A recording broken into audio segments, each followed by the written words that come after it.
If we look at grocery retail store replenishment, I think there are two major rules to be respected.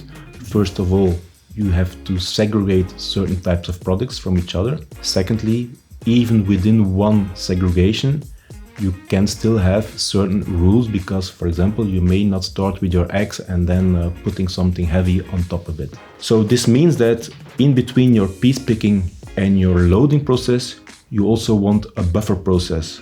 And not only you want to buffer, but you also want to sequence. Most customers want them to be supplied in a certain sequence so that you have maximum efficiency in your replenishment within the store. We do have a unique advantage that we cannot only offer the piece picking system, because that's something that most of our competitors can do, but within the same installation, with the same equipment, we can also provide that buffer and sequencing within one system, being able to provide all these features within one system, where within that one system we don't have a single point of failures.